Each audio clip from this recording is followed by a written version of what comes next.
So I'm currently behind the wheel of the 2025 BMW M5, and I'm going to take some time to go through the interior of this thing. So I'm going to start over on the left like I normally do in these videos. So you got your window switches, you got your toggle for your rear mirror adjustment up there. Tucked down low right here, you've got your rear trunk latch.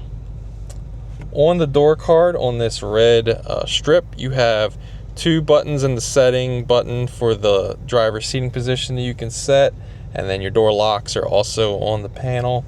You got a Bowers & Wilkins audio system that is sprinkled throughout the cabin. I'll showcase that. And the door card starts the carbon fiber optional accents that are sprinkled throughout the dashboard, which I'll showcase while I'm going through the dashboard. To the right of that, you've got a little strip which works with the lighting, so you can see you can just swipe your finger back and forth, and that little green spot will change the position. It's also how the fans work in the vehicle, all the other lighting buttons, and then you have the gas cap release right here as well. More carbon fiber. Like I mentioned, you got the vents. The vents are unique. You have the control right here, but the vent is popping out air up top right here. You have the full, crisp, clear digital display. So it's all made to be one panel, but it's two different screens split kind of by the steering wheel. But starting with the gauge cluster, it has some different layouts that can be adjusted. So right now I have the sport mode enabled. If I put it in more of a road mode, the theme will change a little bit. But if you put it back in sport, it's better to showcase just the driver information that you can adjust over on that left screen. So starting all the way at the top, you can have nothing, trip data, a map, setup. So this is for your M buttons, which I'll showcase in a moment. Showcases what you have enabled. Different gauges for the vehicle. It says drivetrain, but you got a boost gauge, some temp gauges, and also a battery temp gauge at the bottom.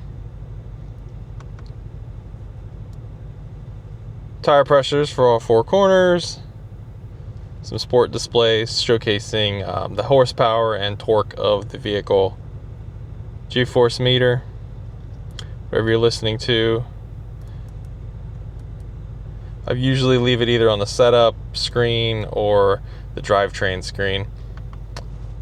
You can see also what system you're in terms of the four-wheel drive or two-wheel drive. So right now it's in four-wheel drive displayed down there. Also, if what hybrid M mode you're in. So right now I'm in hybrid, but you also have full electric, changes the gauge up a little bit. You have E-control, and then hybrid. So there's a bunch of different options you can cycle through on the gauge cluster. Moving back to the steering wheel, showcasing how it's adjusting pretty much all the features on the gauge cluster is over here on the right side. So you push in this little gear, and then you can swivel up and down. You also have music, your tuner, volume control, as well as your phone and talking to the vehicle. Over on the left, it's mostly cruise control options. On both left and right top of the steering wheel, you have your M1 button and your M2 button. Those are, nice to have in M vehicles, so you can customize them to whatever you want. I will showcase how to customize them when I get to the navigation display. You also have two nice big paddles for shifting your own gears should you wish to do so. On the back of the paddles, it features nice little grip. There is a racing stripe at the top of the steering wheel. Features M branding at the bottom of the steering wheel. Give you a better look at the full package of the steering wheel. And then let's go to the navigation display. So let's just back all the way out to the home screen, all the way to the left. This is what you would see. So you have wherever you're sitting in terms of navigation, you have setup. So going in the setup right here, this is the M button. So you can just have a setup for the vehicle however you want it. You can adjust all these different options. So the drivetrain, energy recovery, drive logic, chassis, steering, brake, M X Drive, and the M Sound. So this is where you can adjust between the four-wheel drive Sport, and two-wheel drive. But for the M1 and M2 configurations, this is where you can adjust your buttons to your liking. So M2 as well. Drive settings. Back out a little bit. So whatever you're listening to, telephone, you got a personal assistant, you got tire pressures for all four corners. Some of these items you can click into. The drivetrain info you can't, but it's just the gauge cluster that you saw over on the left. So you got weather as well, traffic conditions, my BMW. So it says adaptive content. So this is the content that is displayed in the M Sport mode, but if you put it in the road mode, it will display kind of charging information and kind of miles per gallon information. So this is kind of like it says, it's an adaptive screen based on what mode you're in. And when I get to the center console, I will showcase how I'm adjusting those modes. But this is the nice performance gauges you see for the M Sport mode. Route preview, you can also add some other stuff that isn't already displayed. Interior camera, date, time, position, news. I've just kind of left whatever was here. On the bottom strip, you have the climate controls that you can easily adjust. So hitting the seat gives you 3 levels of heated and ventilated seats, and 3 levels for a heated steering wheel for both the driver and the passenger.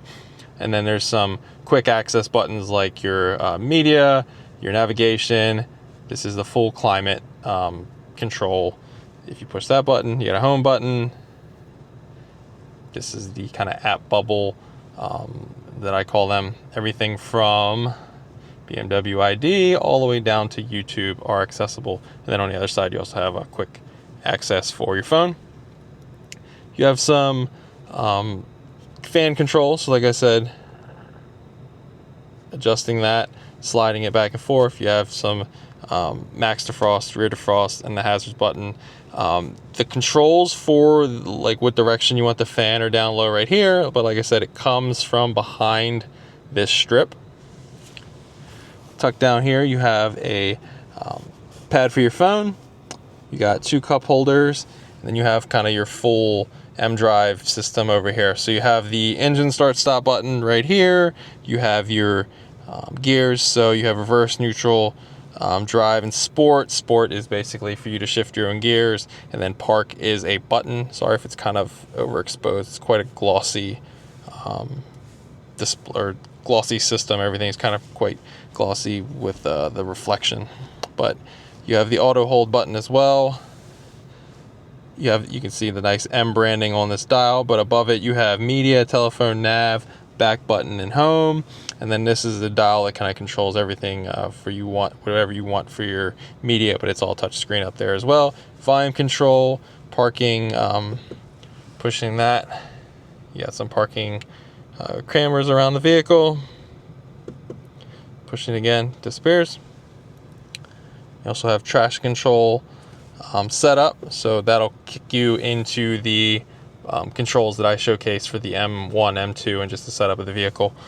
But you can just push that right there. And then you got the M hybrid. Pushing that gives you this screen, which you can go between hybrid, electric, and e-control, which I showcased on the gauge cluster.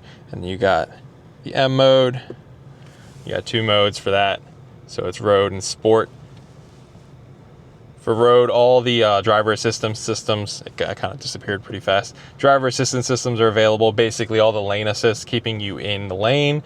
And then, that adaptive screen was a bit different for more just road details you would need. The gauge cluster is this style, whereas when you go into the M Sport mode, you get a more performance-oriented gauge cluster, and all those additional safety systems kind of toned down, so you're not going to have like lane departure warning pulling you back in your lane or anything like that once you have this sport mode. And then like that adaptive screen gives you those nice performance gauges as well. The volume control, tuner knobs below that.